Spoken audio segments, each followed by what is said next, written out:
On Monday, May 27, 1985, Oleg Gordievsky was summoned to a meeting with senior officers of the KGB, the Soviet Union's feared intelligence agency. But something was off. He was driven a mile away to a secluded bungalow inside a KGB compound. High-ranking KGB General Viktor Greshko welcomed him with food and brandy, masking the meeting as a casual discussion of intelligence operations. But it was a trap. As described in Ben McIntyre's book The Spy and the Traitor, Gordievsky's drink had been spiked with SP-117, a powerful truth serum designed to strip away inhibitions in forced confessions. His vision blurred. Hallucinations crept in. Moments later, two interrogators entered the room. "We know you are a British agent. We have irrefutable evidence of your guilt. Confess, Presnizhia." But Oleg Gordievsky resisted. "No, I've nothing to confess." For 5 brutal hours, drenched in sweat, he clung to a single thought. Never confess. These were the words of Kim Philby, a British agent who secretly spied for the Soviet Union and later defected. Like Philby, I was denying everything. Deny, deny, deny. It was instinctive. Yet the KGB had been right. Oleg Gordievsky was a double agent. For nearly a decade, he had secretly worked for MI6, Britain's foreign intelligence service, feeding them Soviet secrets at the height of the Cold War. Secrets that may have prevented Armageddon. When NATO conducted a military exercise simulating a nuclear attack response, the Soviets mistakenly thought it was real and readied its nuclear forces out of fear. Gordievsky alerted MI6 that the Soviet Union believed NATO was preparing a first-strike nuclear attack. Thanks to his warning, the West took urgent steps to de-escalate, preventing a nuclear World War III. 2 years later, the KGB turned its suspicions on him. He was trapped inside the Soviet Union. Execution was merely a certainty unless he found a way to do the impossible. MI6 would pull off one of the most daring rescue missions, smuggling him out of the Soviet Union, hidden in the trunk of a car. More details on that to come. It's ironic that Gordievsky became a British mole. The KGB was in his blood. His father, Anton, was a proud KGB officer who wore his uniform every day, even on weekends. He attended the Harvard of the Soviet Union, the Moscow State Institute of International Relations, the training ground for spies, before he officially joined the agency in the early 1960s. But 3 events would rattle his belief in the Soviet system he so faithfully served was witnessing the construction of the Berlin Wall in 1961. Though Berlin sat entirely inside East Germany, its western half remained under Western control. Gordievsky was horrified when the wall went up, not to keep enemies out, but to prevent Germans from escaping to the west. The second pivotal moment came during his posting to Denmark, where he managed a network of undercover operatives. He was surrounded by the prosperity, beauty, and freedom of Copenhagen, and even purchased gay porn magazines. He wasn't gay, but he did it because he could. Gordievsky began questioning everything he'd been taught. He told author Ben McIntyre, "I blossomed as a human being. I could only look back on the vast, sterile concentration camp of the Soviet Union as a form of hell. The only thing that didn't blossom was his marriage." His relationship with Yelena, who was studying to be a German teacher, was cold and distant. It was a marriage of convenience. KGB officers weren't sent abroad unmarried to help ensure they wouldn't be compromised, and Gordievsky was eager to be posted. The third and most eye-opening event came in August 1968, when 2,000 Soviet tanks rolled into Prague to crush Czechoslovakia's democratic uprising. Gordievsky told author Ben McIntyre, "This brutal attack on innocent people made me hate the communist system with a burning, passionate hatred." By the time the KGB were called into Moscow in 1970, correctly suspecting that Danish intelligence had identified him as a spy, he was miserable.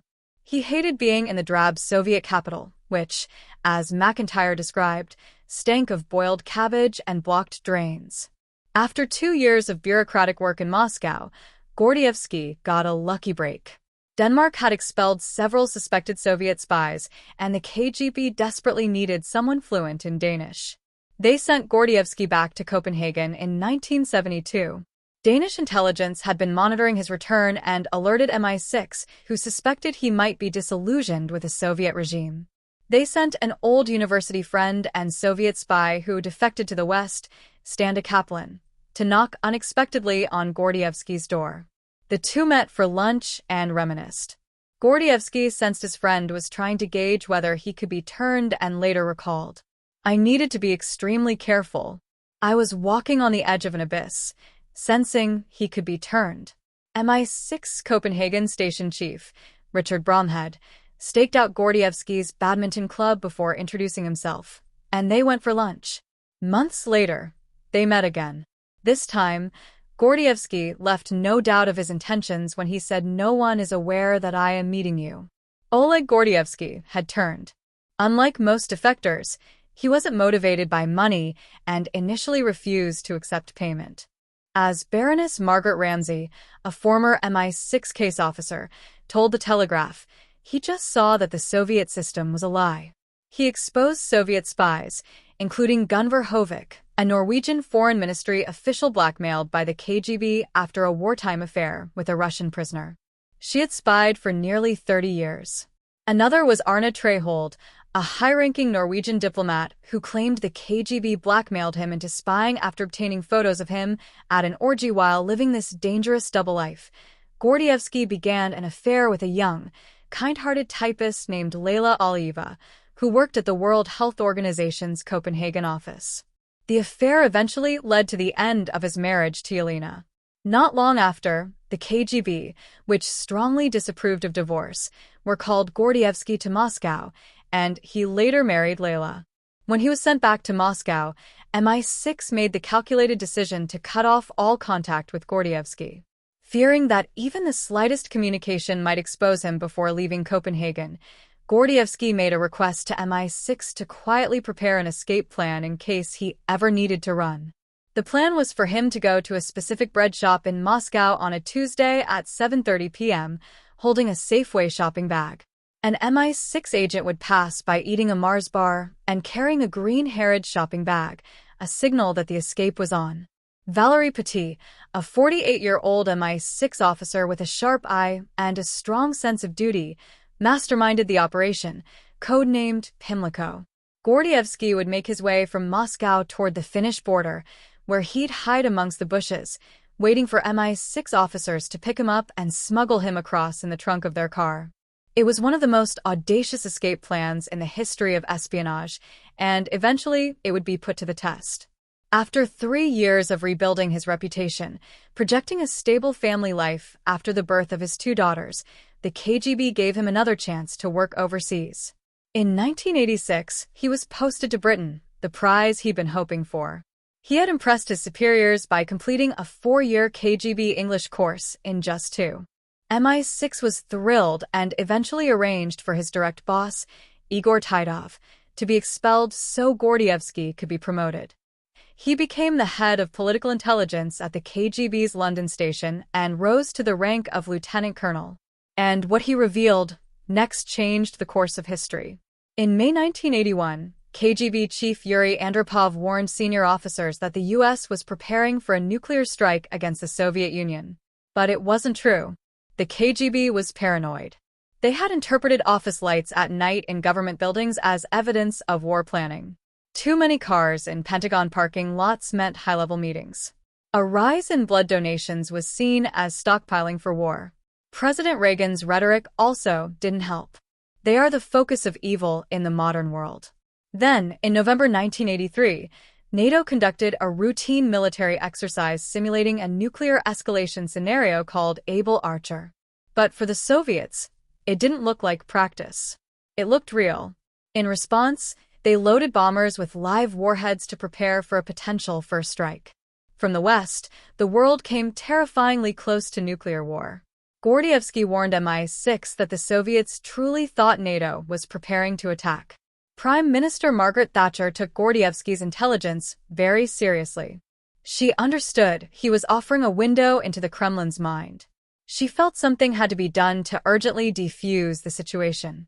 MI6 quickly relayed Gordievsky's warning to the CIA. In response, President Reagan softened his rhetoric and pursued more direct lines of communication with Moscow to reduce any misunderstanding. This shift in tone paved the way for the INF Treaty, the first agreement to reduce the number of nuclear weapons held by both the U.S. and the Soviet Union. Oleg Gordievsky played the crucial role in defusing nuclear tensions, helping the world step back from the brink of war. His true identity was one of Britain's most closely guarded secrets. Only 8 people reportedly knew who he really was, including a handful of CIA officers. One of them was Aldrich Ames.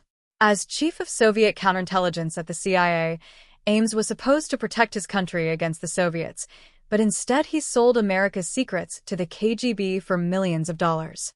Many of the CIA assets he exposed within the KGB were executed. Among the secrets Ames passed along was the fact that Gordievsky was working with MI6. So in May 1985, the KGB suddenly summoned Gordievsky back to Moscow, where they drugged and interrogated him for 5 hours. But he never wavered, never confessed. Because the Soviets lacked concrete proof, they let him go, but began watching him closely, bugging his apartment and following him around the clock. Gordievsky knew it was only a matter of time before the KGB would come for him, and it would almost certainly mean execution. So he sent a signal, the one he and MI6 had prepared in case he ever needed to be extracted from the Soviet Union on Tuesday, July 16, 1985.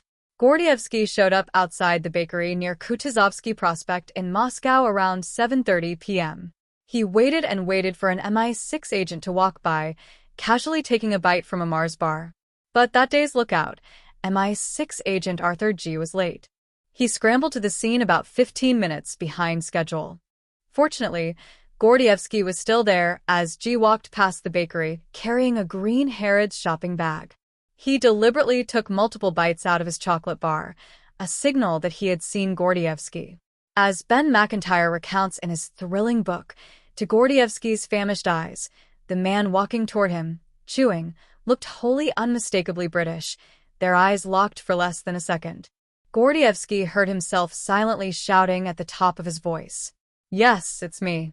Operation Pimlico was active, personally authorized by Prime Minister Thatcher, who insisted we have to honor our promises to our agent.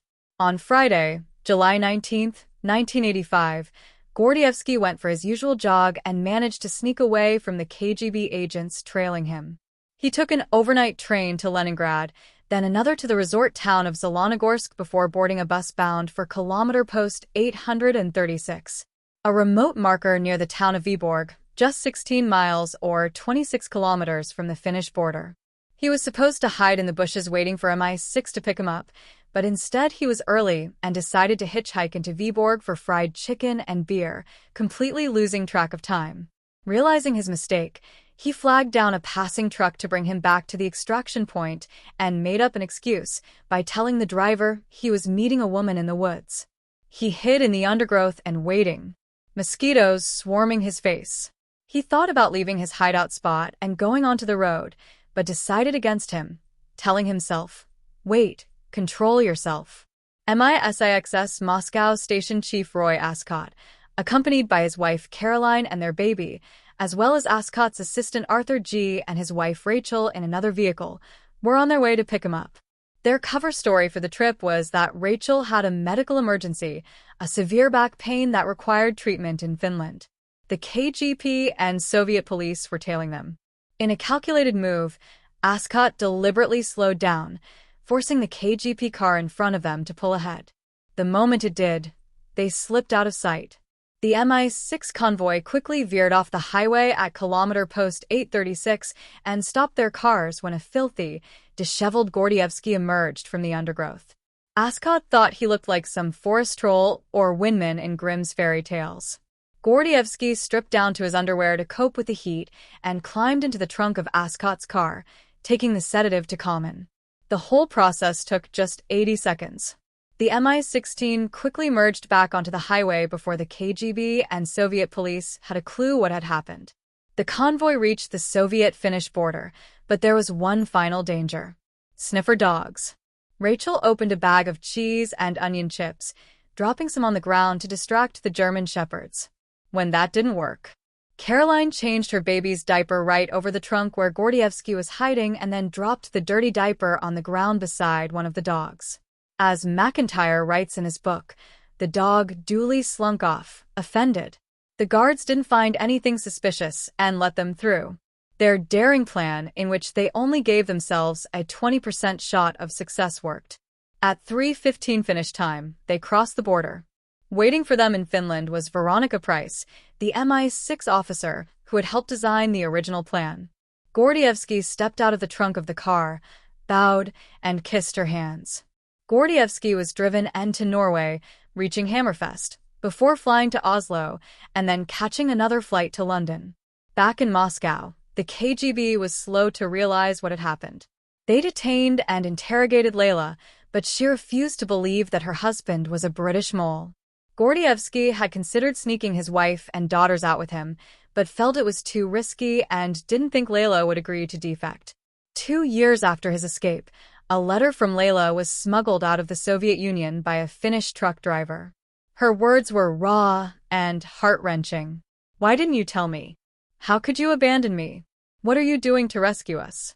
Behind the scenes, Prime Minister Thatcher personally urged Mikhail Gorbachev's government to allow Layla and the children to leave the USSR.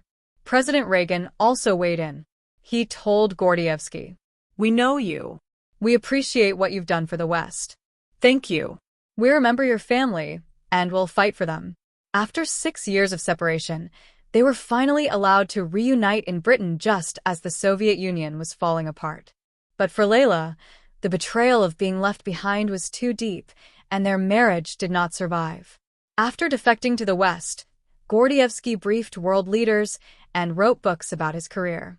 The Soviet Union sentenced him to death in absentia, and Russia never stopped hunting for him. Oleg Gordievsky lived the rest of his life somewhere in England, under an assumed name, watching his back. Britain's most valuable Cold War spy died on March 4, 2025, at the age of 86. While counterterrorism police were called in, they maintained they were not treating the death as suspicious. Gordievsky's ability to process complex information and outsmart the KGB was remarkable. Thanks for watching.